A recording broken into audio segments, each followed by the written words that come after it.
जय हिंद दोस्तों। मैं Amit Shastri top 50 study YouTube channel के माध्यम से आपके लिए लेकर के आ गया हूं एक महाअभ्यास जिसमें 150 प्रश्न आपके सिलेबस के अनुसार होंगे। बहुत ही महत्वपूर्ण प्रश्न होंगे।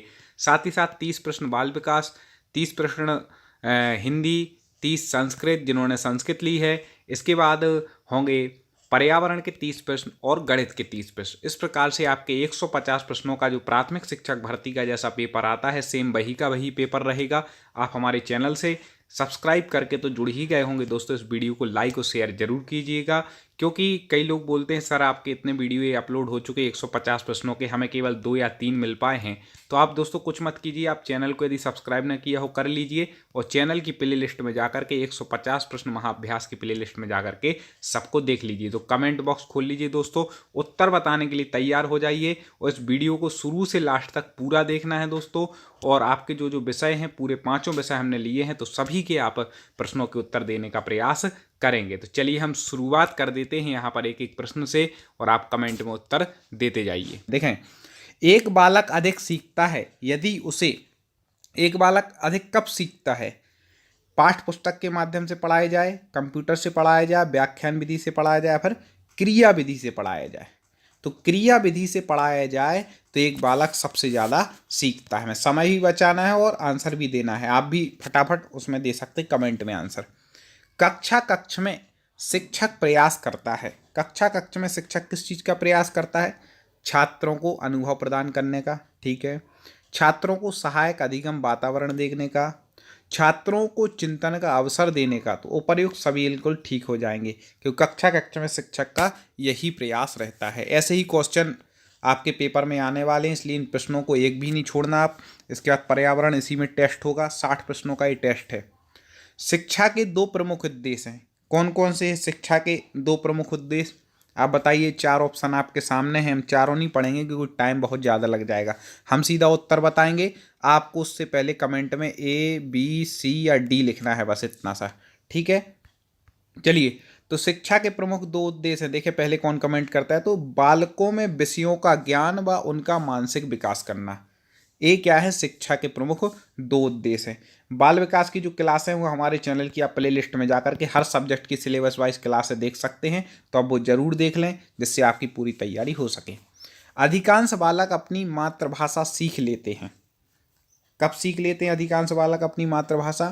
तो आपको बता दें 4 वर्ष की आयु में, ठीक है। ABCD आप लिख सकते हैं कमेंट में हमारे बताने से पहले।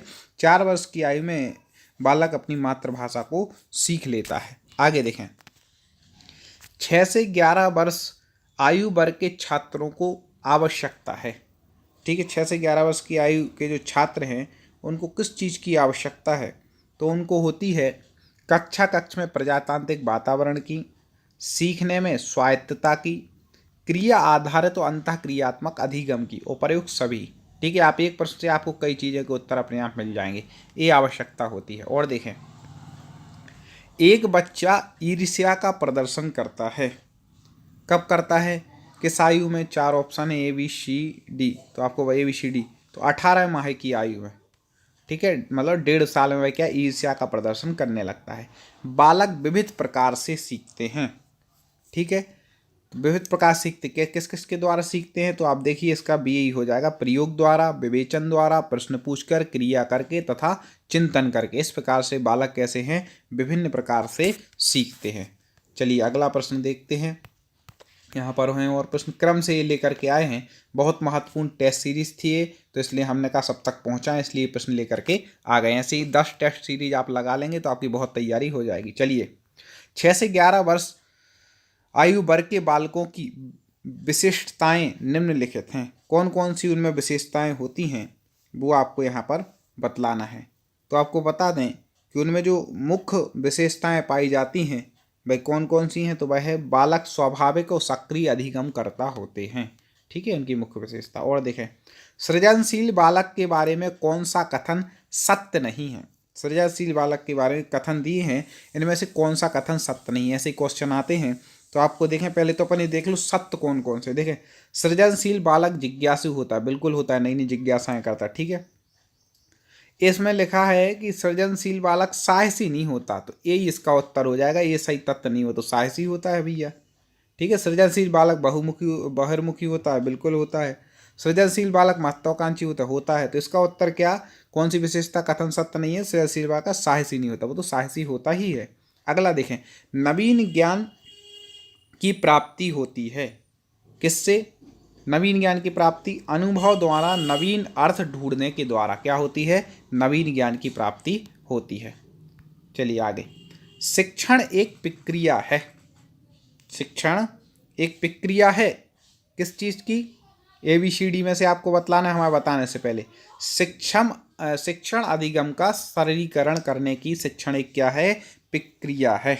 ठीक है, चले आगे देखें। 12वें नंबर का प्रश्न हम सभी पढ़ रहे हैं, आपको उत्तर बताते जाना है।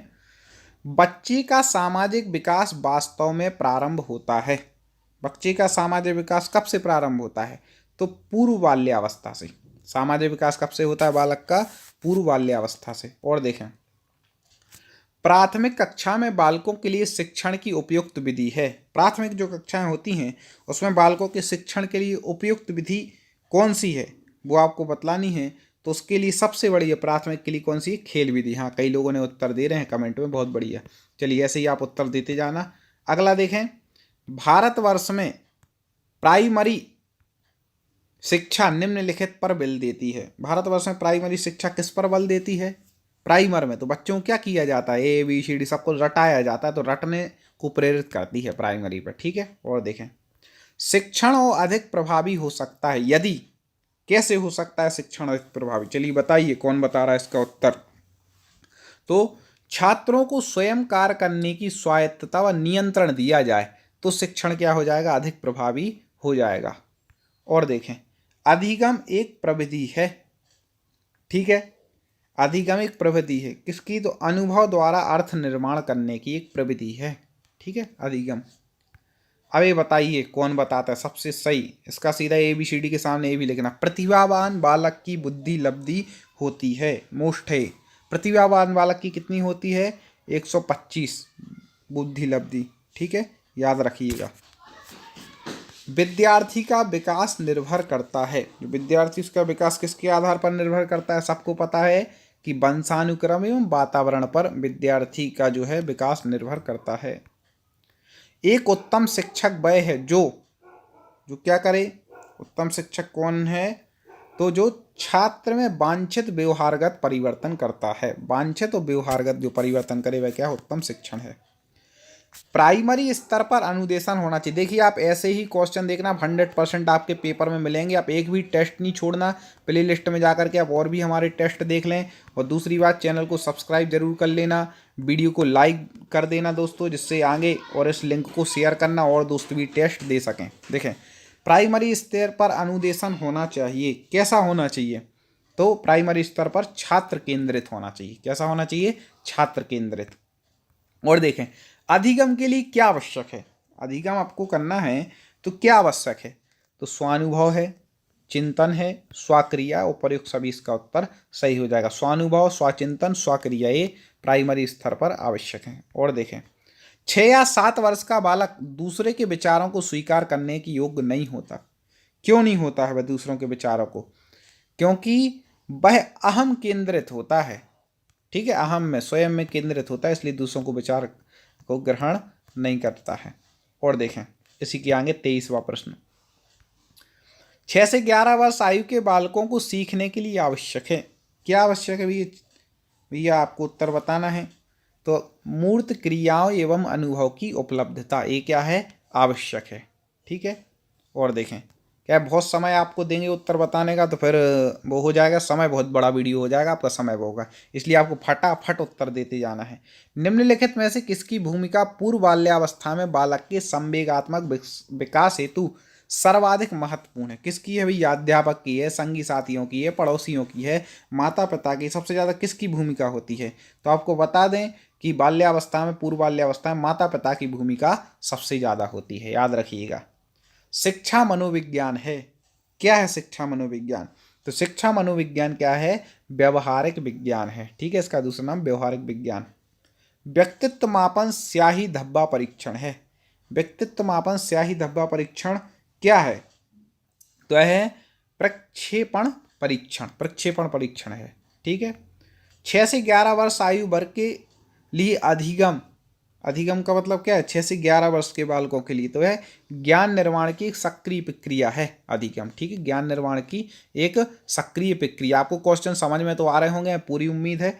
चलिए और आगे बढ़ते हैं। बालकों में अधिगम है, बालकों में अधिगम क्या है, इसी टाइप के ही क्वेश्चन आएंगे, आप लगा लें बिल्कुल। और आपने ये लगा लिए हमारे पूरे टेस्ट, तो 135 प्लस आपके नंबर कोई नहीं रोक रहा है, क्योंकि आपकी अच्छी तैयारी हो जाएगी, एक आप आत्मविश्वास बढ़ेगा इनको पढ़ करके। ठीक है, और टेस्ट के लिए चैनल में जाके प्लेलिस्ट में देखना। तो 28वें का क्या हो जाएगा, क्रिया करके होता है। बालकों में अधिगम किससे होता है, क्रिया करके, याद रखिएगा। अधिगम प्रभावशाली रूप में होता है यदि, कब होता है अधिगम प्रभावशाली रूप में, यदि क्या हो, बच्चे को सीखने के लिए तत्पर किया जाए। बिल्कुल, बच्चा जो वह सीखता है उसे दोहराया जाए तो अधिगम बहुत अच्छा प्रभावशाली होगा। बच्चा संतुष्ट अनुभव करे, तो बच्चा उपयुक्त सभी करे तो उसको क्या हो जाएगा, प्रभावशाली अधिगम होगा।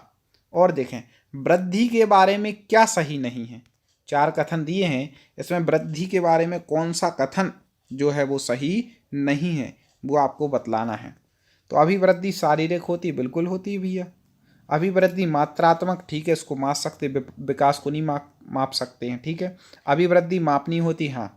अभिवृद्धि जीवन पर्यंत चलने वाली प्रक्रिया नहीं, अभिवृद्धि तो शारीरिक जो वृद्धि होती है उसको कहते हैं, तो जीवन पर्यंत नहीं चलती। हाँ, विकास जीवन पर्यंत जरूर चलता है। ठीक है, तो ये अपना बाल विकास का भी 30 प्रश्न हो गया। अब अपन 30 प्रश्न और पढ़ते हैं, किसके, पर्यावरण के। ठीक है, चलिए चलो तो अपन पर्यावरण का देखते हैं। आगे चल के हम 50 प्रश्न वाला भी टेस्ट लाएंगे, जैसे 5 सब्जेक्ट होंगे। ठीक है, अभी हम बाल विकास का टेस्ट, अब पर्यावरण, आप पे देखें कितने बनते हैं। चलिए शुरुआत करते हैं।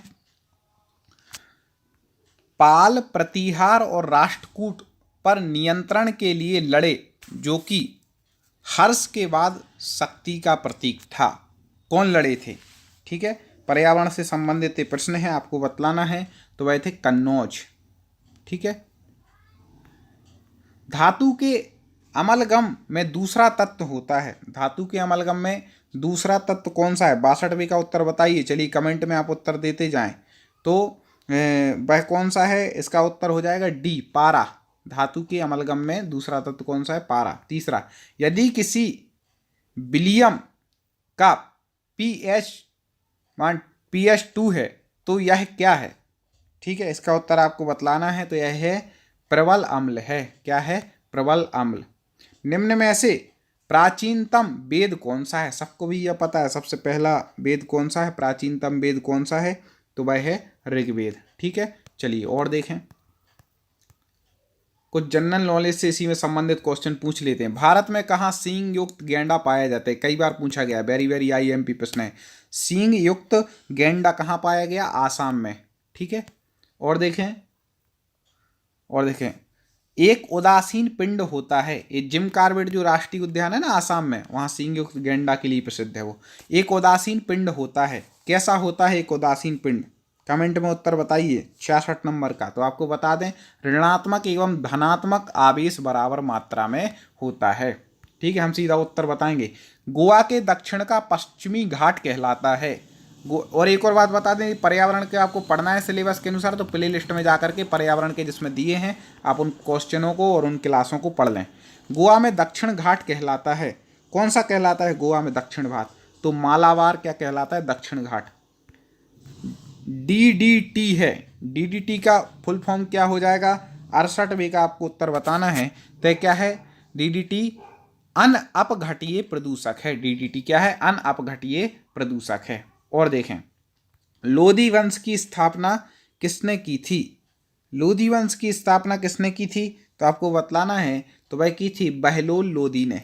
ठीक है, ऐसे CTET में भी कुछ क्वेश्चन इसमें मिक्स हैं, तो वो पूछ लिए जाते हैं मिक्स। ठीक है, और देखें, निम्न में से कौन सा जीवाणु जल प्रदूषण के सूचक के रूप में काम करता है, कौन सा जीवाणु है जो जल प्रदूषक के सूचक के रूप में काम करता है, तो आपको बता दें काली फार्म, ये जल सूचक के रूप में काम करता है।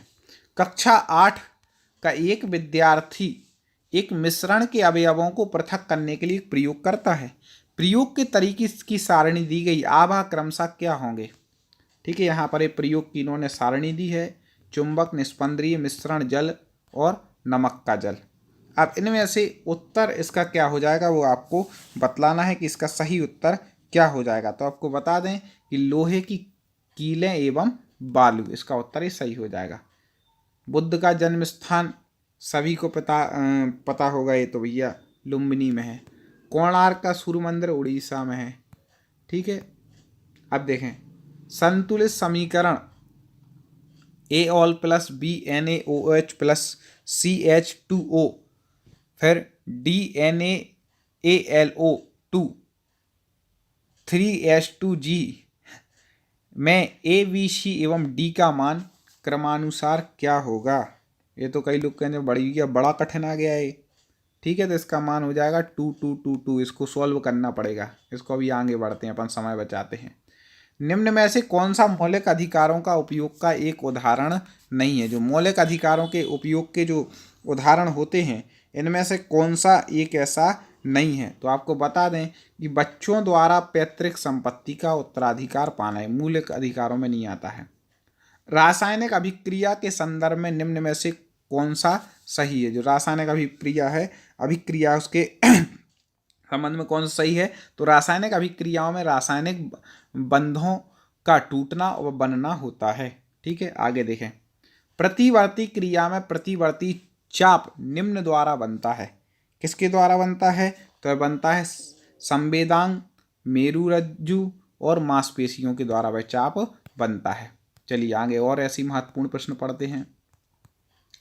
जर्मनी के एकीकरण के पीछे किसका दिमाग था। जर्मनी का जो एकीकरण हुआ इसके पीछे किसका दिमाग था भैया बताइए। तो उसके पीछे था बिस्मार्क का। किसका। बिस्मार्क का। 2011 की जनगणना के अनुसार भारत में जनसंख्या घनत्व है, ये मोस्ट क्वेश्चन है पर्यावरण के लिए, तो वह कितना है 382।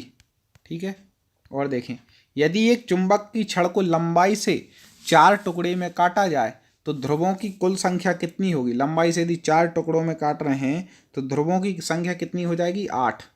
ठीक है, और देखें ह्यूमन डेवलपमेंट रिपोर्ट 2010 में भारत का स्थान कौन सा है भैया। 2010 के अनुसार तो वह है 119वां। माओवादी आक्रमण के कारण समाचारों में रहा दंतेवाड़ा अवस्थित है। दंतेवाड़ा कई बार आपने सुना होगा, बहुत फेमस हुआ था। ये क्या है छत्तीसगढ़ में। ठीक है, जनसंख्या मानव पूंजी बन जाती है जब निवेश किया जाता है। तो क्या हो जाती है जनसंख्या मानव पूंजी बन जाती है। तो शिक्षा में ही बनती है, प्रशिक्षण में, स्वास्थ्य सुविधाओं, तो प्रयोग सभी में इसका उत्तर ठीक हो जाएगा। भोजन पकाते समय कभी कभी बर्तन के पेंदे की बाहरी सतह काली हो जाती है। इसका अर्थ क्या है, क्यों हो जाती है काली, किस कारण से हो रही है। तो उसका अर्थ आपको बतलाना है। तो वह ईंधन पूर्ण रूप से नहीं जल रहा है, इसलिए वह परत क्या हो जाती काली। पैंक्रियाज अग्नाशय में होती हैं। क्या होती हैं पैंक्रियाज में। तो आपको बताएं 2 प्रकार की कोशिका, अंतःस्रावी और बहिःस्रावी, दोनों प्रकार की कोशिकाएं होती हैं। भारत के मुख्य निर्वाचन आयुक्त, ये चूंकि पुराना वो था इसलिए अब तो उस टेस्ट के अनुसार होगा, तो उस समय S. कुरैशी मतलब रहे होंगे, इसलिए टेस्ट की हमने पुरानी उसमें से लिया है इसलिए। ठीक है, आगे देखें। एक ताज़ा अंडा शुद्ध पानी में डूब जाता है लेकिन नमक से संतप्त विलयन में तैरता रहता है। किसका कारण है, किस कारण से ऐसा होता है। तो आपको बता दें नमक में पानी का उच्च घनत्व होता है, इस कारण से इस प्रकार का होता है। ठीक है, निम्न में से किस विधि द्वारा प्रयोगशाला में ऑक्सीजन गैस बनाई जाती है। मोस्ट ऑक्सीजन गैस किस विधि के द्वारा प्रयोगशाला में तैयार की जाती है, बनाई जाती है। तो आपको बताना है। तो KClO3 को MnO2 के साथ गर्म करने पर बनती है ऑक्सीजन गैस। और देखें निम्न में से कौन सा संविधान सभा के सदस्य थे। कौन थे भैया जो संविधान सभा के सदस्य थे। 4 में से आपको बतलाना है। तो पंडित मैकीराम शर्मा नहीं थे, सर छोटू राम जी भी नहीं थे, हाँ रणवीर सिंह जी हुड्डा जी जरूर थे। चलिए अंतिम देख लेते हैं अपन 90 नंबर का। आप इसी तरह जुड़े रहें और भी हम बाल विकास के पर्यावरण के महत्वपूर्ण टेस्ट आपको सिलेबस के अनुसार लाएंगे। एक गेंद किसी बेग से ऊपर उछाली जाती है या 50 मीटर ऊंचाई जाकर फेंकने से पास लौट आती है, तो इसका मतलब क्या होता है। तो इसका कुल विस्थापन 0 से पता चलता है। वीडियो को लाइक जरूर कीजिएगा, शेयर कीजिएगा। चलिए तो हिंदी भाषा के प्रश्न लेते हैं। कमेंट में आपको उत्तर बताना है। केवल अनुमानतः सर्वथा यह किस विशेषण के प्रकार हैं? जल्दी से बताना है किस विशेषण के प्रकार हैं। तो आपको बता दें कि यह केवल, अनुमानतः, सर्वतः, ये जो हैं वह परिमाणवाचक विशेषण के क्या हैं? प्रकार हैं। अगला है वह आए तो मैं जाऊं, प्रस्तुत वाक्य में कौन सा काल है? क्या कह रहे हैं, देखिए बिल्कुल ध्यान से सुनिएगा। वह आए तो मैं जाऊं, तो ये हो जाएगा कि हेतु हेतु मद भविष्य काल, कि वह आएगा तब मैं जाऊंगा, तो वह आए मैं जाऊंगी, भविष्य की बात कर रहे हैं एक प्रकार से वर्तमान में। ठीक है, तो हेतु हेतु मद मतलब ऐसा हो तो ऐसा हो, उसको कहते हैं हेतु हेतु मद भविष्य। ठीक है दोस्तों, आपको यदि हिंदी व्याकरण को पूरी सिलेबस के अनुसार पढ़ना हो तो हमारे चैनल की प्लेलिस्ट में जाइए। एक प्लेलिस्ट है हिंदी व्याकरण 1000 प्रश्न, जिसमें हमने लगभग 40 वीडियो अभी अपलोड कर दिए हैं। एक प्लेलिस्ट है हिंदी ग्रामर टेस्ट, जिसमें 100 प्रश्न के लगभग 7 वीडियो अपलोड हो चुके हैं। तो इतने सारे आपको मिल जाएंगे, आप उनको पढ़ लेंगे, पर्याप्त होगा। ठीक है दोस्तों, पूरी तैयारी हम आपकी कराएंगे माध्यमिक शिक्षक भर्ती की, क्लास 6 से लेकर के जो 8 तक के लिए तैयारी कर रहे हैं, 10 तक के लिए तैयारी कर रहे हैं, पूरी सिलेबस के अनुसार तैयारी होगी। आपको सिलेबस चैनल को सब्सक्राइब करके जुड़ना है। कोई बच्चा नहीं खेलेगा, रेखांकित शब्द क्या है? जल्दी बता दें, कोई बच्चा नहीं खेलेगा, इसमें कोई क्या है? तो आपको बता दें कि कोई यहाँ पर विशेषण के रूप में प्रयोग हुआ है। किस विशेषण? सार्वनामिक विशेषण के रूप में। ठीक है दोस्तों, राम धीरे धीरे पढ़ता है, इस वाक्य में धीरे धीरे क्या है? राम धीरे धीरे पढ़ता है, इस वाक्य में धीरे धीरे क्या है? पढ़ना क्या है? क्रिया। उस क्रिया की जो विशेषता बतला रहे हैं, धीरे धीरे पढ़ रहा है। कैसे पढ़ रहा है? धीरे धीरे। तो क्रिया की जो विशेषता बतलाते हैं उन्हें क्रिया विशेषण कहते हैं। तो धीरे धीरे क्या हो जाएगा? क्रिया विशेषण। आगे देखें, राजा भिक्षुक को दान देता है, वाक्य में कौन सा कारक है? राजा भिक्षुक को दान देता है, तो मैं आपको पहले पढ़ा भी चुका हूं, जो मैंने पढ़ाई कराई थी, कि दान देने, देने अर्थ में हमेशा संप्रदान कारक होता है। संस्कृत में चतुर्थी विभक्ति होती है, एक प्रकार से कह लें चतुर्थी संप्रदान कारक ही होता है, तो वो चतुर्थी में होता है संप्रदान कारक। तो राजा भिक्षुक को दान देता है क्या? संप्रदान कारक है। निम्नलिखित में से कौन सा शब्द बहुवचन है? जल्दी से बता दें, ये भी पहले बता चुके हमारे प्रैक्टिस सेटों में कि प्राण शब्द हमेशा बहुवचन के रूप में चलता है। प्राण, वासु सबसे ज्यादा पूछा जाता है। ये शब्द कैसे? बहुवचन में चलते हैं हमेशा। ठीक है, याद रखिएगा। आगे बढ़ जाते हैं दोस्तों। खिड़की किस प्रकार का शब्द है? हाँ, जल्दी से बता दें, सब मिक्स है इसमें, जो जो पूछे जाते हैं सिलेबस के अनुसार। तो आपको बता दें खिड़की कैसा है? देशज शब्द है। कैसा है? देशज। अधिसूचना का अंग्रेजी अनुवाद है, फटाक से कमेंट करना है आपको कम समय में। तो अधिसूचना, आप जब कोई एग्जाम आपकी तैयारी कर रहे हैं उसका क्या आता है आपके लिए? अभी आप मान लो यूपी टेट कर रहे होंगे, रीट इत्यादि कर रहे होंगे, तो क्या आएगा? नोटिफिकेशन। क्या? नोटिफिकेशन, अधिसूचना। राम अयोध्या के राजा थे, वाक्य में कौन सा चिन्ह युक्त है? जल्दी से बता दें कि राम अयोध्या के राजा थे, वाक्य में कौन सा चिन्ह हाँ युक्त है? तो आपको बता दें पूर्ण विराम है। ये क्या लगा है? पूर्ण विराम। निम्नलिखित में से कौन सा व्यंजन अल्प प्राण है? ठीक है, अल्प प्राण व्यंजन आपको बताना है। तो आपको हमने बताया था प्रत्येक वर्ग का पहला, तीसरा और पांचवा अक्षर अल्प प्राण कहलाता है, दूसरा और चौथा अक्षर महाप्राण कहलाता है। तो यहाँ पर चा पहला वर्ण है चा वर्ग का, इसलिए क्या हो जाएगा? अल्प प्राण। ठीक है, आगे बढ़ जाते हैं। निम्नलिखित में असमानार्थक शब्द का चयन कीजिए, जो समान ना हो। ठीक है, उसका चयन करना है। 4 शब्द दिए, इसमें से कौन आपको हटके लग रहा है, अलग लग रहा है, उसका आपको बताना है। तो आपको बता दें कि इसमें से जो इसका उत्तर हो जाएगा वह हो जाएगा हाँ श्रवण, क्योंकि स्वर, आवाज, ध्वनि ये सब बोलने संबंधी है। श्रवण मतलब तो सुनना होता है। ठीक है, तो इस प्रकार से अलग हो जाएगा। आगे बढ़ जाते हैं दोस्तों। अब इन 4 में से बताना है कौन सा असमान है, जल्दी से बता दें।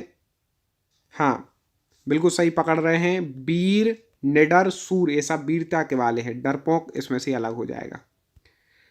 अब अगला है जन्म, मृत्यु, उगना या उत्पादन। तो इसमें से अलग क्या है, जल्दी से बता दें, कंफ्यूज नहीं होना। मृत्यु अलग है, मृत्यु मतलब नष्ट होना होता है, एक प्रकार से चला जाता है व्यक्ति। जन्म, उगना, उत्पादन होना एक है। ठीक है, आगे। फूल का तत्सम है, जल्दी से बता दें। फूल का तत्सम बताना है। तत्सम तद्भव से 2 प्रश्न आ ही जाते हैं। हाँ जी, कौन बताएगा पहले? बिल्कुल सही उत्तर दे रहे हैं। फूल का क्या है? पुष्प। कर्म का तद्भव शब्द बताइए। कर्म का तद्भव, कर्म का हो जाएगा काम। आगे बढ़ते हैं। निम्नलिखित में से वर्तनी की दृष्टि से कौन सा शब्द युग्म शुद्ध है? चलिए 4 शब्द युग्म दिए हैं, जल्दी से बता दें कौन सा इसमें से शुद्ध है। हाँ, बिल्कुल सही पहचान रहे हैं। बारात और वसंत ये क्या है? शुद्ध है। मुकुंद किसका पर्याय है? मुकुंद किसका पर्यायवाची है? हाँ, जल्दी से बता दें तो आपको बता दें, मुकुंद जो है विष्णु का पर्यायवाची। किसका है? विष्णु का।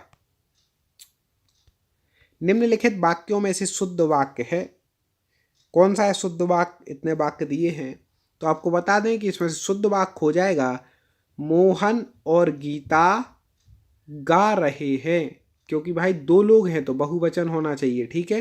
तो गा रहे हैं, मोहन और गीता गा रहे, शुद्ध है। एक बार कही बात को दोहराते रहना वाक्यांश के लिए एक शब्द है। एक बात जो कह दी उसको दोहरा रहे हैं, इस वाक्यांश के लिए एक शब्द क्या हो जाएगा?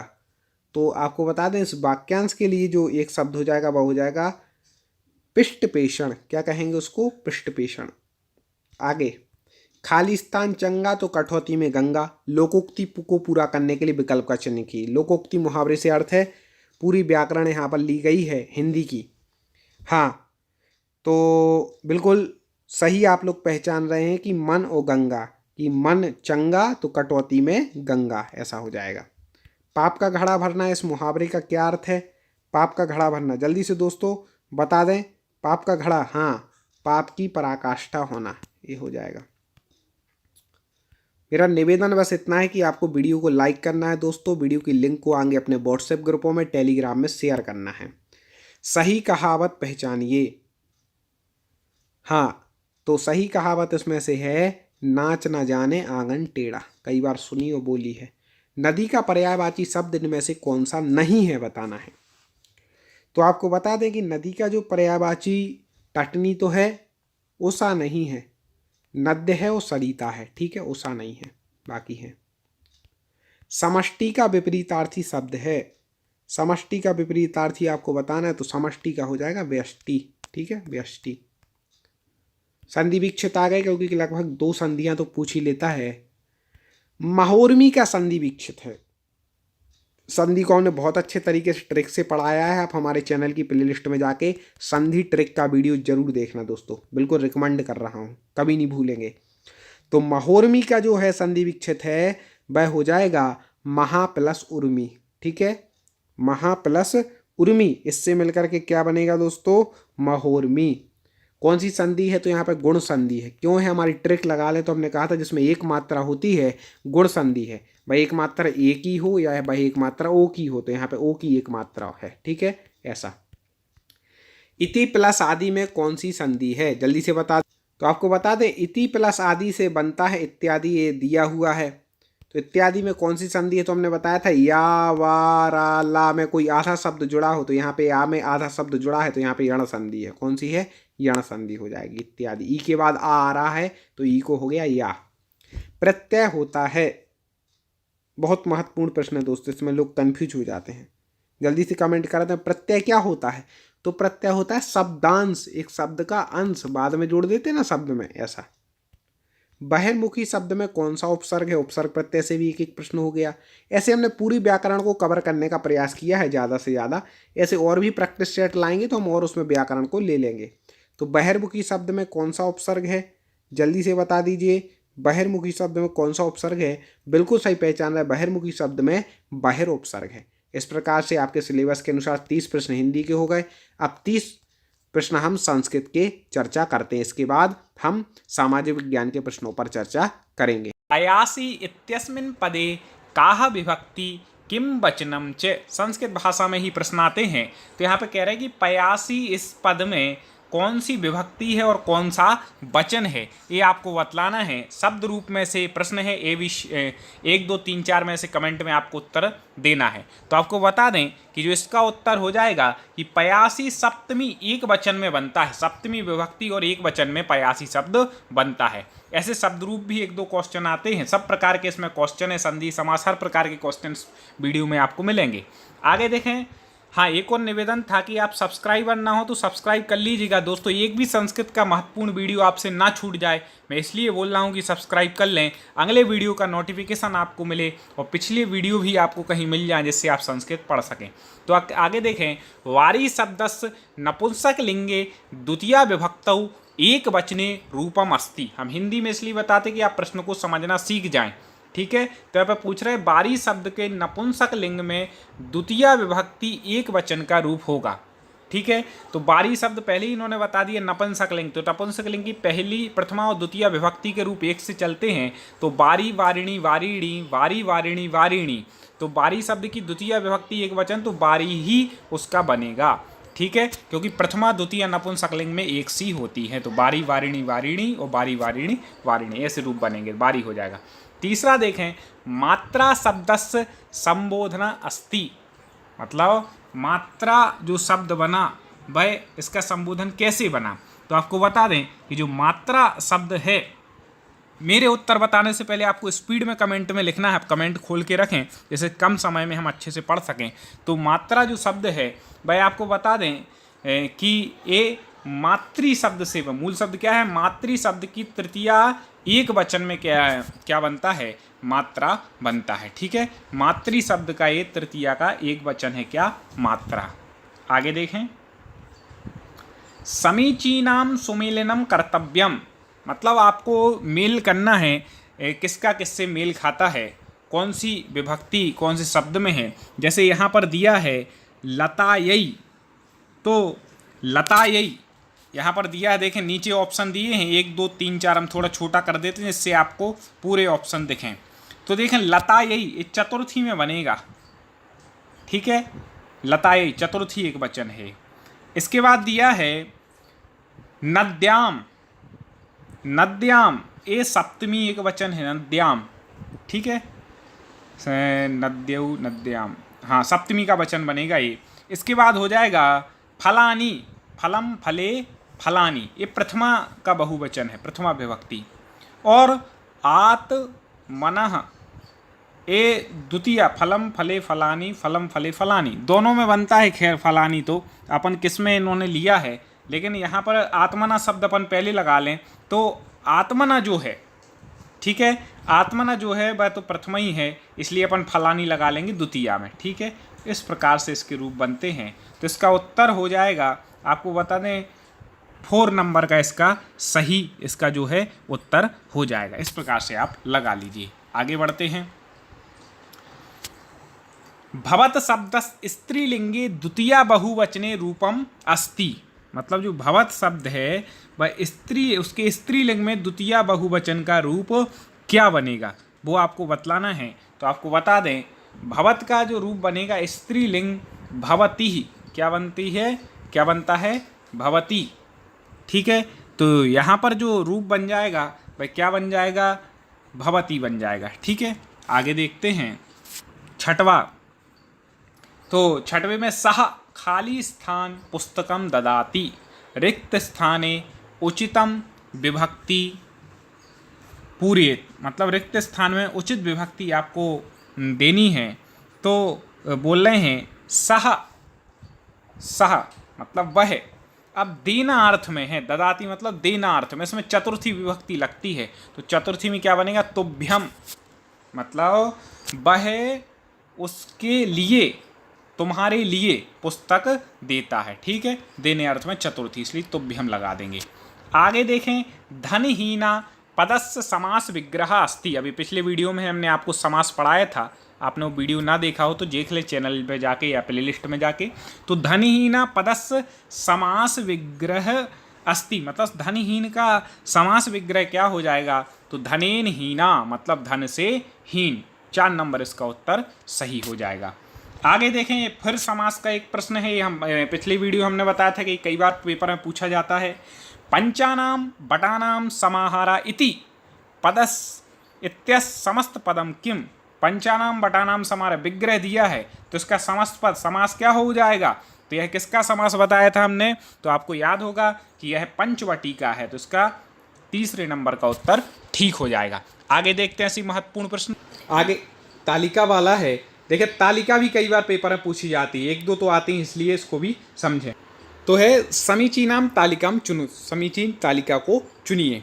देखिए क्या है, पहला लिखा है निर्धन, फिर नरक पतितः, चक्रपाणी, सप्तसती। इसमें कौन सा समास है? तो निर्धन मतलब धन से हीन, ठीक है। निह निर शुरू में आ गया, तो निर ये क्या है? अव्यय है। निर क्या है? एक अव्यय, तो ये अव्ययी भाव समास हो जाएगा, सीधे सीधे लगा लेना, ठीक है। इसके बाद जो है नरक पति, नरक पतितः मतलब नरक से पतित, तो ये तत्पुरुष हो जाएगा, ठीक है। इसके बाद है चक्रपाणी, मतलब चक्रपाणी मतलब इसमें तीसरा अर्थ निकलता है कि चक्रऊ पाणऊ यस्य सा, मतलब जिसके हाथ में चक्र है, ऐसे बहुब्रीहि समास, विष्णु हो जाएगा, बहुब्रीहि समास। सप्तसती संख्यावाची दिगु, पहला शब्द संख्यावाची होना चाहिए, ठीक है। तो सप्तसती मतलब 700, दिगु हो जाएगा।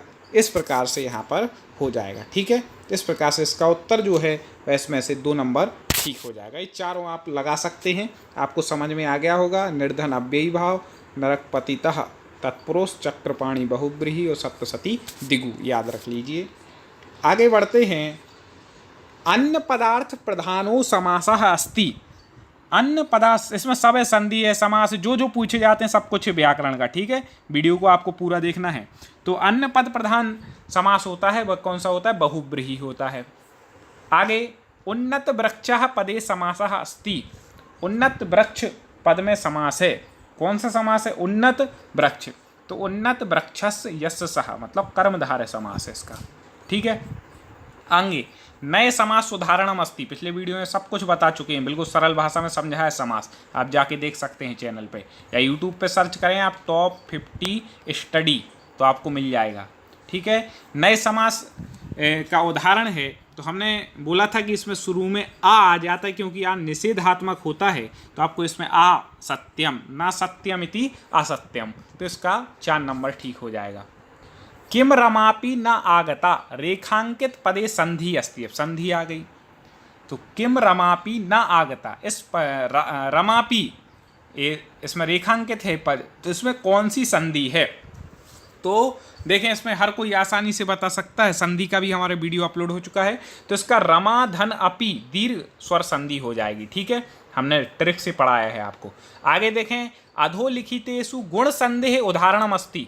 गुण संधि में हमने आपको ट्रिक बताई थी कि ऊपर एक मात्रा जहाँ पर लगी हो वहाँ पर आपको गुण संधि देखना है। तो देखो एक मात्रा किस पे लगी? ऊपर सुरेंद्र पे, बस इतना ही है, सुर धन इंद्र, तो सुरेंद्र से क्या बन जाएगी? गुण संधि बन जाएगी, सुरधन इंद्रा सुरेंद्र, ठीक है, गुण संधि हो गई, एक मात्रा। वो ट्रिक हर जगह हमारी काम में आएगी, आप संधि का भी वीडियो देख सकते हैं।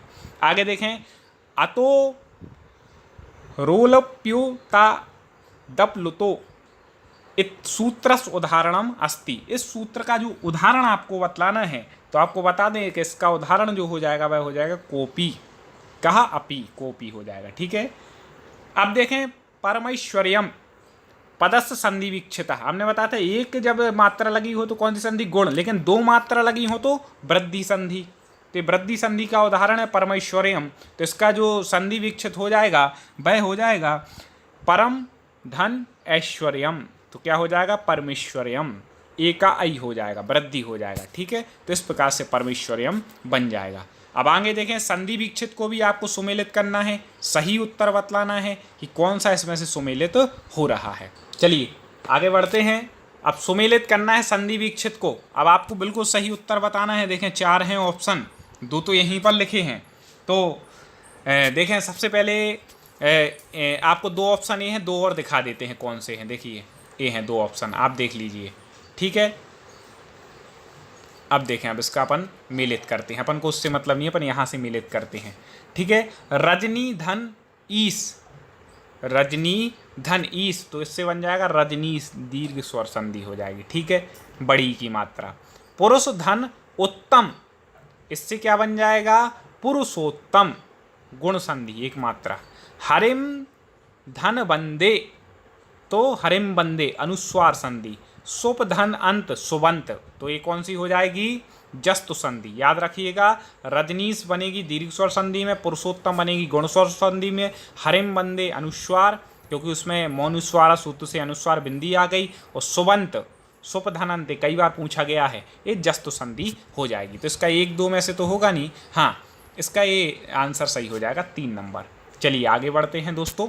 अच्छा लग रहा हो तो एक बार लाइक जरूर कर दीजिएगा, और पूरे वीडियो मिलते रहें आपको संस्कृत के, क्या पता कौन सा वीडियो आपके लिए महत्वपूर्ण हो जाए, तो सब्सक्राइब कर लें और चैनल पर जाके और वीडियो देख लें।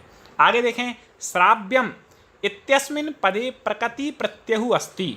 अब देखो प्रकृति प्रत्यय आ गए, मूल शब्द आपको प्रत्यय बताना है, ये भी पूछा जाता है प्रत्यय उपसर्ग। तो श्राव्यम में आपको बतलाना है, ये भी 1 2 3 4 में से जल्दी कमेंट में उत्तर बताएं हमारे बताने से पहले। तो देखें शुरू शब्द में ण्युत प्रत्यय लगाने से क्या बनता है, श्राव्यम। ठीक है, गामिनी इत्यत प्रकृति प्रत्यय विद्यते। अब गामिनी का आपको बतलाना है, 4 ऑप्शन आपके सामने है, जल्दी से बताइए, देखें कितनी पढ़ाई की अभी तक आपने। तो गाम, ये देखें बड़ी नी है, ई की मात्रा मतलब स्त्रीलिंग, स्त्रीलिंग प्रत्यय गीप होता है, गीप 4 में है लेकिन, तो गामिन धन गीप, तो क्या हो जाएगा गामनी, ये इसका उत्तर ठीक हो जाएगा, 1 हो जाएगा।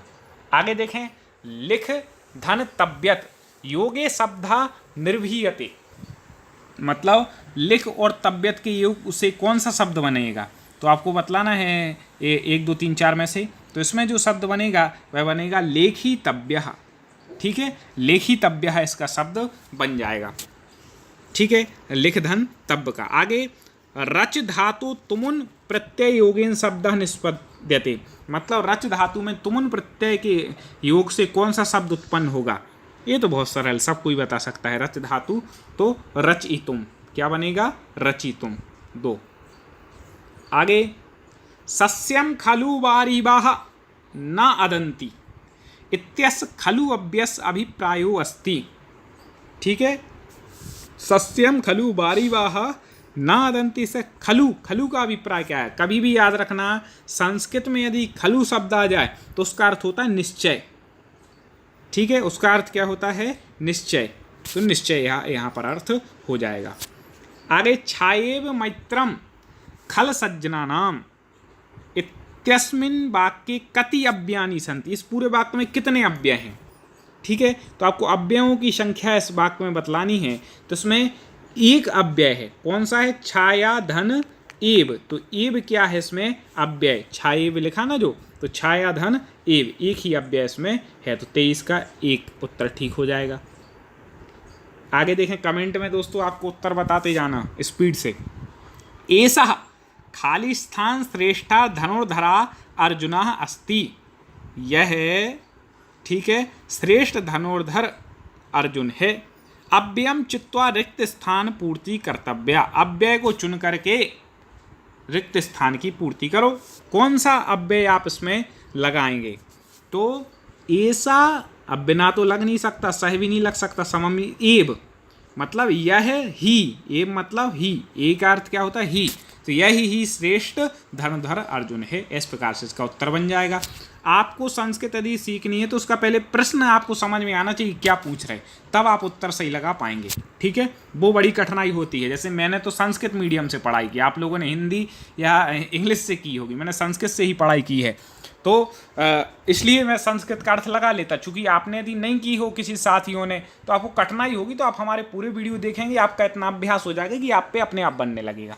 आगे देखें, उचित मंतव्यम चित्वा रिक्त स्थान पूर्ति कर्तव्य, मतलब उचितम अव्ययम, उचित अव्यय को चुन करके रिक्त स्थानों की पूर्ति करो। यदा बालका पठति, जब बालक पढ़ता है, खाली स्थान बालिका क्रीडति। ठीक है, जब बालक पढ़ता है तो इसमें यदा तो आ जाएगा तदा, तब बालिका खेलती है, तो 4 नंबर इसका उत्तर ठीक हो जाएगा 25वें का। ठीक है, तो तदा बालिका क्रीडति, ये सही हो जाएगा। आगे, इंद्रायुधस्य वर्णनम अस्ति, इंद्रायुध का वर्णन है, कहाँ पर है, 26 का जो है भाई कादम्बरियम मतलब कादम्बरी में। ठीक है, बाणभट्ट जी का ग्रंथ है कादम्बरी। आगे देखें, करुण रस प्रधान ग्रंथ का कई बार पूछा गया है संस्कृत में। करुण रस प्रधान ग्रंथ हर कोई जानता है इसको, तो जल्दी बताएं। तो उत्तर रामचरित कैसा है, करुण रस प्रधान रस है।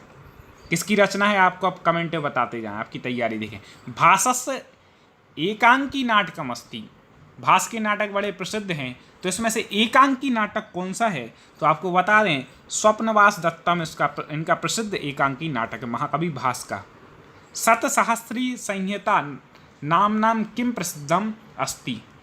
ठीक है, शतसहस्री संहिता के नाम से क्या प्रसिद्ध है? तो आपको बतलाना है, तो वह है महाभारत। इनको शतसहस्री संहिता भी कहते हैं, महाभारत को। ठीक है, आगे बढ़ते हैं और प्रश्नों पर, बहुत महत्वपूर्ण है, पूरा वीडियो देखिए। देखिए अगला आ गया, गोपालः दुग्धम दोग्धी। ठीक है, रिक्त स्थाने उचितम पुर्यत। गोपाल दूध को धोता है, किसके? आपको वो सही विभक्ति यहाँ पर लगानी है, वचन लगाना है, तो धेनुम। ठीक है, दुग्धम दोग्धी, धेनुम द्वितीय एक वचन इसमें लगा देंगे। विषय है गणित। चलिए हम चलते हैं हमारे पहले प्रश्न की ओर। यहाँ पर हमारे 1 से 30 नंबर तक कुछ ऑब्जेक्टिव प्रश्न दिए हुए हैं, विकल्प, जिन्हें हम आज साझा करते हैं।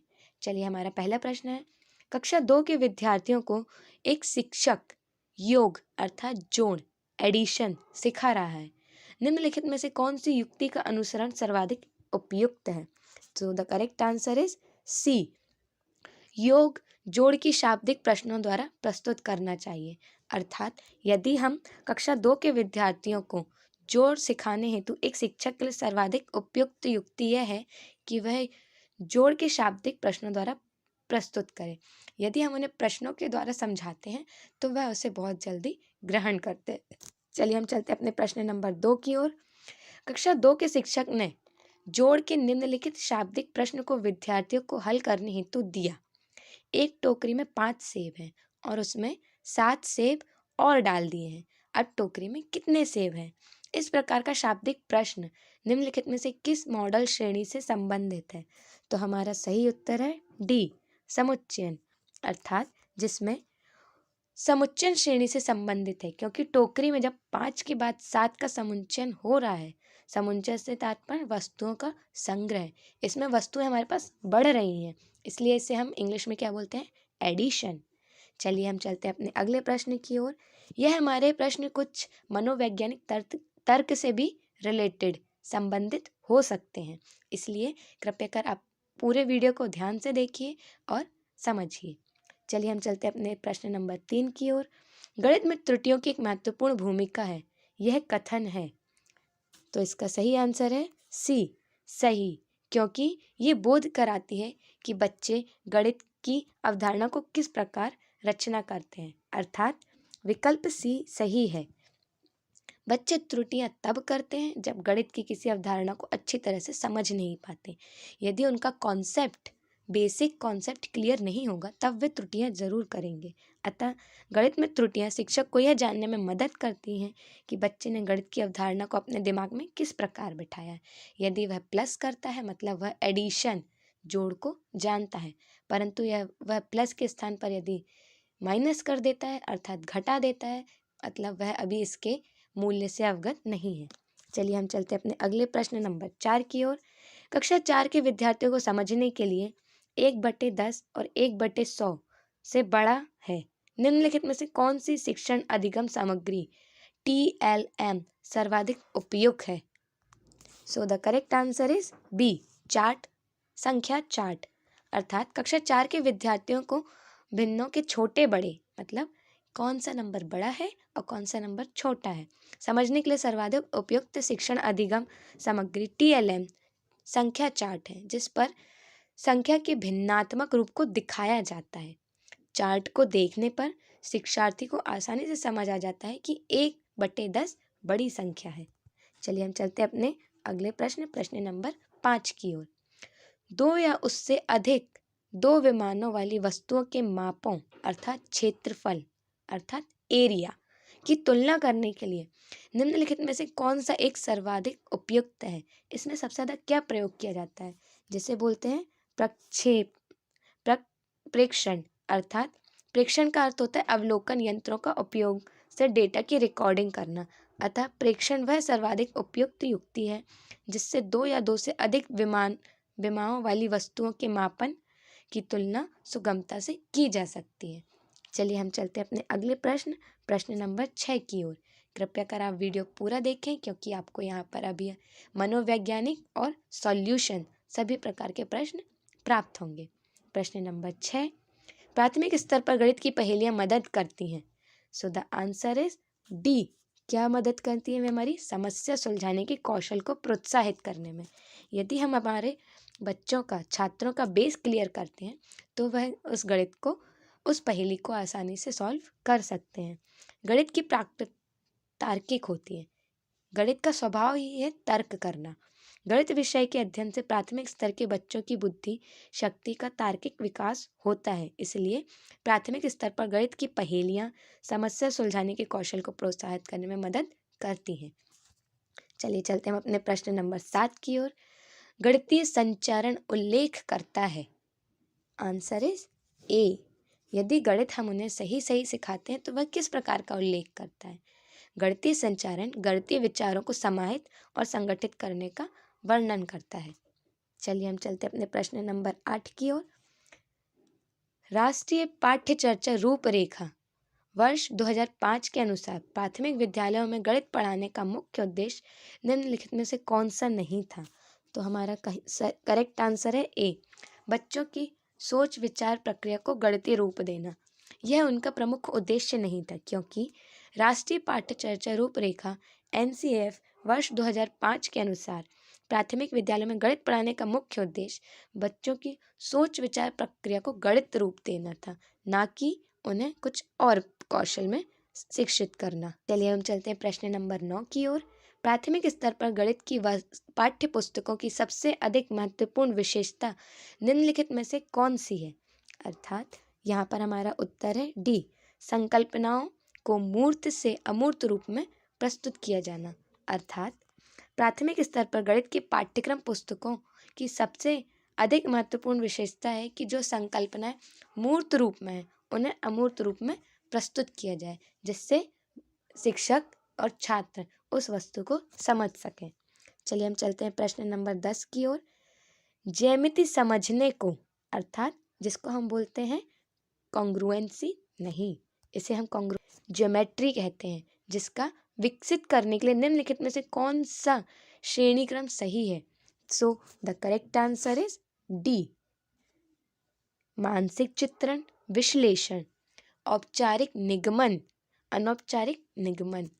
इस ज्यामिति समझ को विकसित करने का सही तरीका है सबसे पहले उसे अपने दिमाग में लेना, फिर उसका विश्लेषण करना, फिर उसका जो हमारा औपचारिक निगमन, जिसे हम प्लॉटिंग बोलते हैं, वह करना, फिर अनौपचारिक निगमन, फिर उसका निष्कर्ष निकालना। चलिए हम चलते हैं प्रश्न नंबर 11 की ओर, जिसमें कहा गया है निम्नलिखित में से कौन सा कथन सही है? So the correct answer is D. Correct answer is D, बच्चों में संख्या ज्ञान विकसित करने के बाद शून्य का परिचय दिया जाना। यद्यपि अगर हम उन्हें पहले ही शून्य का ज्ञान देते हैं तो वह यह नहीं समझ पाएगा कि शून्य हमें किसी विषय वस्तु के आगे लगाना है या किसी नंबर के पीछे।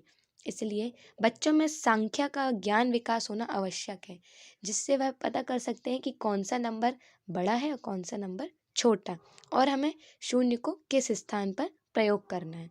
बच्चों में संख्या ज्ञान विकसित होने के बाद शून्य का परिचय दिया जाना चाहिए। अगर ऐसा नहीं किया गया तो बच्चों को शून्य समझने में कठिनाई होगी।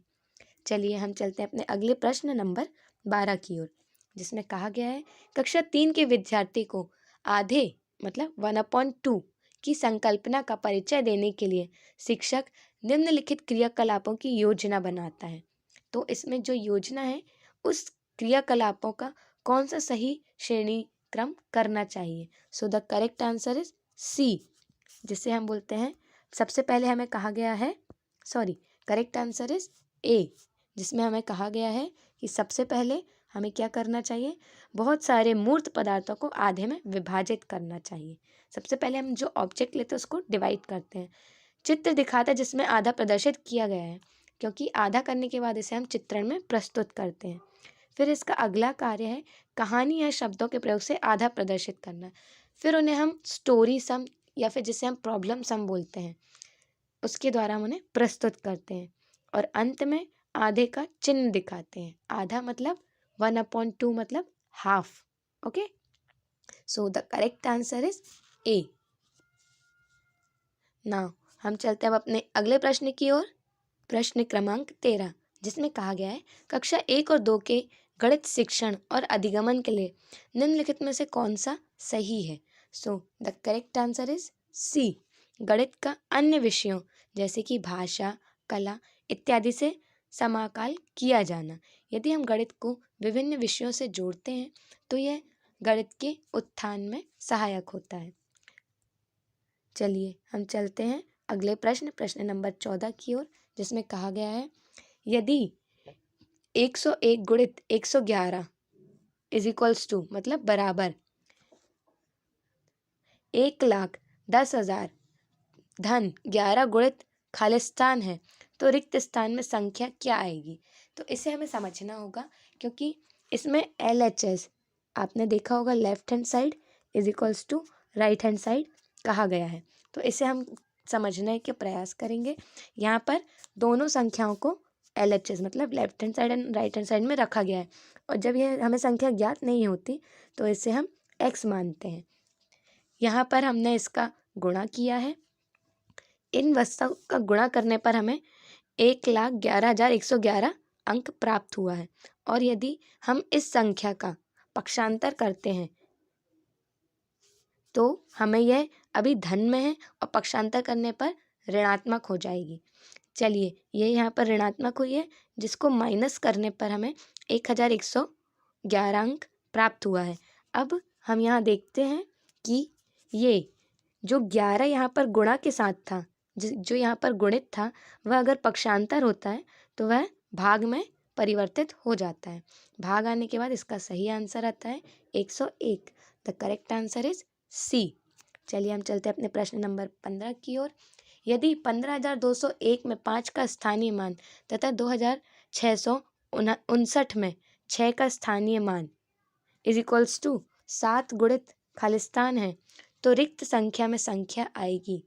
तो हमें कहा गया है कि यदि 5 का स्थानीय मान 5 किसकी प्लेस पे है, 1000 की प्लेस पे, इसलिए हमको यहाँ रखना पड़ेगा 5,000 और जो यहाँ 6 है वो सैकड़ा की प्लेस पे है, स्थान पे है, इसलिए हम यहाँ रखेंगे 600 जो इक्वल है 7 गुणित खालिस्तान के।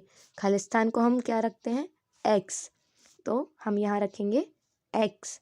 अब यहाँ पर ये गुणा का प्रयोग हो रहा है इसलिए यहाँ पर ये गुणा का भाग शो करेगा। इन दोनों को जोड़ने पर हमें मिलेगा 5,600 और फिर यहाँ पर हम देखते हैं कि ये गुणित में है तो यह पक्षांतर होने पर भाग में परिवर्तित हो जाता है जिससे इसका आंसर आएगा 800। So the correct answer is D, that is 800। Now come to our next question number 16। यहाँ पर हम देखते हैं कि प्रश्न नंबर 16 में पूछा गया है यदि 36 और 48 के सर्वधनात्मक गुणनखंडों का गुणनफल बराबर 999 धन 9 गुणित खालिस्तान है तो रिक्त स्थान में संख्या होगी। तो सबसे पहले तो हमें इसके गुणनखंडों का ज्ञात करना है। तो हम सबसे पहले 36 और 48 के गुणनखंड निकालते हैं तो यह हमें उनके गुणनखंड प्राप्त होते हैं। गुणनखंड आप समझते हैं, अर्थात जिन जिन संख्याओं से हम उनका भाग दे सकते हैं, जिसे हम इंग्लिश में फैक्टराइजेशन भी बोलते हैं। इसका निकालने के बाद हम इसमें देखते हैं कि कौन सा नंबर मिलान को प्राप्त हो रहा है। तो यहाँ पर हम देख रहे हैं कि ये हमारे बॉक्सेस बन रहे हैं। बस यहाँ पर हमें 5 नंबर प्राप्त हुए हैं तो ये 5 नंबरों को हम लिखते हैं जो सर्वधनात्मक गुणनखंड का गुणनफल हमें देंगे। ये गुणनफल हमारा आता है 1728। अब हमको कहा गया है कि इसके स्थान पर खालिस्तान, यह हमारी खालिस्तान की जगह जिसे हम x सपोज कर सकते हैं रिक्त स्थान की प्लेस पे, इसलिए हमने यहाँ x सपोज किया है। इन 999 प्लस 9 को जोड़ने पर यहाँ पर सबसे पहले हम क्या करेंगे, 9 का गुणा, यहाँ पर हम क्या करेंगे 9 का गुणा x से करते हैं तो ये हमारा हो जाएगा 9x और यहाँ पर ये 999 धन में है तो यह अगर पक्षांतर होता है तो ये ऋणात्मक हो जाएगा। ऋणात्मक होने के बाद यदि हम इसे घटाते हैं तो हमारा आंसर आएगा 729। 729 को यदि हम 9 से भाग देते हैं, क्योंकि 9 यहाँ गुणित में है यहाँ पक्षांतर करेगा तो यह भाग में आ जाएगा। भाग देने पर हमारा आंसर आएगा 81, 81। So the correct answer is 81. Okay. Now come to our next question. Question number 17. यदि 26,669 को 39 से भाग देने पर तथा 29,405 को 34 से भाग देने पर प्राप्त शेष फल, यहाँ पर क्या बोला गया है? शेष फल में अंतर मतलब घटाना, को 18 से भाग दिया जाए तो शेषफल होगा। इसमें हमें शेषफल ज्ञात करना है। देखिए यहाँ पर हमने सबसे पहले 39 को भाग किया है 26,669 से, जिसमें हमें भागफल मिला है 668 और शेषफल मिला है 3। और यदि हम 29,405 का 34 से भाग देते हैं तो हमको भागफल मिलेगा 864 और शेषफल मिलेगा 29। इनका हमें कहा गया था अंतर, इसलिए हम इसका अंतर निकालेंगे सबसे पहले। तो जो हमें अंतर प्राप्त हुआ है वह है 26। दोनों के शेषफल से हमें अंतर निकालने कहा गया था, इसलिए हमने निकाला है और आंसर मिला है 26। उसको हमें 18 से भाग देना है, जिसको हम 18 से भाग देते हैं तो हमें आंसर मिलता है 1/8/18, मतलब 1 सही 8/18, अर्थात 8 शेषफल यहाँ पर बच रहा है। हमें क्वेश्चन में शेषफल पूछा गया था। चलिए हम चलते हैं अपने प्रश्न नंबर 18 की ओर, जिसमें कहा गया है 36, 54 और 60 का सबसे छोटा सार्वगुणज भाग देने पर, किससे भाग देना है हमको? 90 से भाग देने पर बराबर होता है किसके? तो सबसे पहले हम इसका लासा अर्थात लघुत्तम समापवर्तक, ओके, जिससे हम बोलते हैं LCM, जिसे हम क्या बोलते हैं? LCM, lower common multiplier. ये हम निकालेंगे। उसके बाद हम इसका LCM निकालने के बाद हमें LCM ज्ञात होता है 540। इसको हम 90 से भाग देते हैं 540 को, तो हमको हमारा सबसे छोटा गुणज प्राप्त हो जाएगा। सबसे छोटा गुणज हमको यही प्राप्त हुआ है 90। Okay, now come to our next point, question number 19। Sonu के पास 5 दर्जन टॉफियाँ हैं। एक दर्जन में क्या होता है? 12, इसलिए कहा गया है 5 दर्जन टॉफियाँ हैं। उसने इसका 1/3 भाग अमिता को, 2/3 भाग अनिल को और 1/12 भाग हामिद को दे दिया। सोनू के पास बची टॉफियों की संख्या, यहाँ पर हमें बची टॉफियाँ ज्ञात करनी है। चलिए हम चलते हैं अपने प्रश्न के सॉल्यूशन की ओर, जिसमें कहा गया है 5 दर्जन टॉफियाँ। एक दर्जन में 12 होती हैं, तो 5 दर्जन के लिए हम गुणा करेंगे, तो 12 पंचे 60, 60 टॉफियाँ हैं, मतलब ये हमारी टोटल टॉफियाँ हैं, जिसमें से उसने 1/3 अमिता को, 2/5 अनिल को और 1/12 हामिद को दी है। तो मतलब ये हमें टोटल टॉफियाँ जो उसने वितरित की हैं, इसका हमें योग निकालना है। तो सबसे पहले हम इसका LCM निकालेंगे, जैसे हम बोलते हैं लघुत्तम समापवर्तक। फिर हम उसकी वैल्यू फाइंड आउट करेंगे, जिससे हम टोटल ऐड करके निकालेंगे, जिसका आंसर आएगा 49, 49/60। यह जो टॉफियाँ हैं वह वितरित कर चुका है। तो हमें अभी टोटल टॉफियों की संख्या नहीं पता, इसलिए हम टोटल टॉफ़ी 1 सपोज करते हैं यहाँ पर, और उसमें से 49, 49/60 को घटा देते हैं। भाग देने पर हमें घटाने के बाद हमको पता चलता है कि उसके पास 11/60 टॉफियाँ शेष बची हैं। तो यह तो हमें भाग के रूप में प्राप्त हुआ है, परंतु इसे हमें सांख्यिक नंबरों के बारे में बताना है। जैसे जिसको हमने ज्ञात किया था कि हमारे पास टोटल टॉफियाँ कितनी हैं? 60, 12 पंचे 60, इसलिए 60 टॉफियों का 11/60 भाग कितना होता है? तो जिसको हम मल्टीप्लाई करके निकालते हैं।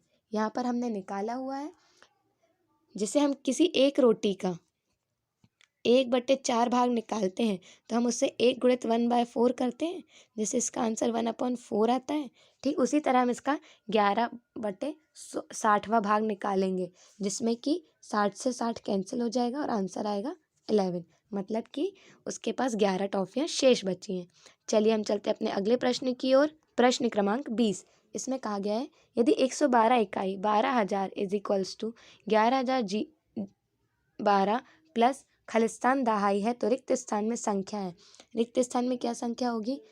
1,012 गुणित 1,000 इज इक्वल्स टू 11,012 प्लस खालिस्तान मतलब x, जिसे हम x सपोज कर सकते हैं, गुणित दहाई, वह दहाई के स्थान पर है। तो यह इकाई है तो इसे हम 1 से मल्टीप्लाई करेंगे, यह 1000 है तो हम 1000 से इसको गुणित करेंगे, और 11,012 इसे हम लिखेंगे और x का गुणा 10 से किया जाएगा। ये पूरा गुणा होने पर हम इन दोनों को जोड़ देंगे। दोनों संख्याओं को जोड़ने के बाद यदि हम इस संख्या का पक्षांतर करते हैं तो यह अभी यहाँ पर प्लस में है और पक्षांतर होने पर ये माइनस में आ जाएगी। माइनस का सॉल्व करने के बाद यहाँ पर हमें प्राप्त होता है 1100। 1100 प्राप्त होने के बाद यहाँ हम देखते हैं कि 10x की वैल्यू में इंक्लूड है, मतलब कि 10x है गुणा के रूप में, और यह अगर पक्षांतर करता है तो भाग में आता है और हमें हमारा उत्तर प्राप्त होगा 110। चलिए हम अपने अगले प्रश्न की ओर चलते हैं, प्रश्न नंबर 21, जिसमें कहा गया है एक ही माप एक ही साइज़ की 23 बोतलों में 51 लीटर और 750 लीटर दूध भरा जाता है। ऐसी 16 बोतलों में दूध की मात्रा क्या होगी? तो हम इसे देखेंगे। जब हमें कहा गया है कि 23 बोतलों में इतना टोटल 51 लीटर 750 लीटर दूध भरा गया है, तो एक बोतल में कितना आएगा? तो इससे हम पहले एक बोतल की वैल्यू निकालेंगे, जिसे हम भाग देंगे 23 से, तो हमारा आंसर आएगा। तो इससे हमें एक बोतल की दूध की मात्रा पता चल जाएगी, और यदि हमें एक की पता चलती है तो हम उसको 16 से गुणित कर सकते हैं। तो यहाँ पर हमारा जो आंसर आएगा वो एक बोतल का आएगा, और उसे हम 16 से गुणित कर सकते हैं। तो उस आंसर को हम इसलिए हमने यहाँ पर 16 से मल्टीप्लाई किया हुआ है। तो ये 16 से मल्टीप्लाई करने पर टोटल कितना आ रहा है? 36,000 मिलीलीटर, अर्थात 36 litre. So the correct answer is 36 litre. First A. Now come to our next question number 22। किसी मानचित्र पर 1/2 सेंटीमीटर की दूरी 200 किलोमीटर की दूरी को निरूपित करती है। यदि भूमि पर दो नगर 1800 किलोमीटर की दूरी पर स्थित है तो मानचित्र पर उनकी दूरी क्या होगी? सो इसे हम सॉल्व करके देखेंगे पहले, जिसे कहा गया है कि 200 किलोमीटर की दूरी को 1/2 सेंटीमीटर से इंगित किया गया है। चलिए हम देखते हैं तो 1 किलोमीटर की दूरी को किस चीज़ से इंगित किया जाएगा, इसलिए हम इसको 200 से भाग देते हैं। अब उन्होंने कहा है कि जो 1800 किलोमीटर की दूरी है वो मानचित्र में इंगित है, तो इससे हमें जब यहाँ पर हमें 1 किलोमीटर की दूरी पता चल सकती है तो उसको हम 1800 किलोमीटर से गुणित कर सकते हैं। इसलिए इस इक्वेशन में 1800 का गुणा किया गया है, जिसका आंसर आया है 9/2। आप अपने साथ कॉपी पेन रखिए, जिससे आपको सॉल्यूशन करने में इजी पड़ेगा। Now come to our next point. इसलिए इसको भाग देने पे मिस फ्रैक्शन में आंसर आया है, जिसे हम बोलते हैं मिश्र भिन्न में आंसर आया है 4 सही 1/2। चलिए हम चलते हैं अपने अगले प्रश्न नंबर 23 की ओर, जिसमें कहा गया है निम्नलिखित में से कौन सा सही नहीं है? So the correct answer is B. 1 litre is equals to 1 litre का शतांश है, जिसे हम कहते हैं 1 मिलीमीटर इज इक्वल्स टू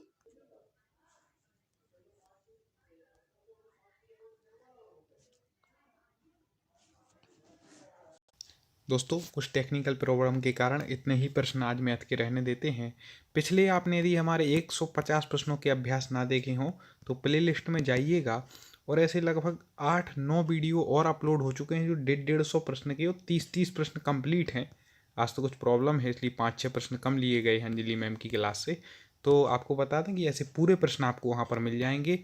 आपको प्लेलिस्ट में जाना है टॉप 50 स्टडी चैनल की, और वहाँ पर जा कर के प्राथमिक शिक्षक भर्ती 150 प्रश्न पर जैसे ही आप क्लिक करेंगे तो आपको पूरे वीडियो क्रम से मिल जाएंगे, उनको देख लें। और आगे भी ऐसे हम वीडियो ला रहे हैं, इसलिए आपने हमारे चैनल को सब्सक्राइब तो कर ही लिया होगा, क्योंकि अगला वीडियो जब 1-2 दिन में डलेगा तो उसकी जानकारी आपको मिल जाएगी और आप ऐसे अभ्यास पढ़ पाएंगे। तो ढेर सारी शुभकामनाएं हैं, आप लोग सफलता प्राप्त करें, हमारे इस चैनल से जुड़े रहें और पूरे वीडियो आपने सिलेबस के अनुसार हर सब्जेक्ट के देखने के लिए आप यूट्यूब पर सर्च कर सकते हैं, चैनल का नाम क्रम से देख सकते हैं, प्लेलिस्ट में जाके देख सकते हैं। चलिए वीडियो को आगे लाइक करिएगा, शेयर करिएगा। जय हिंद।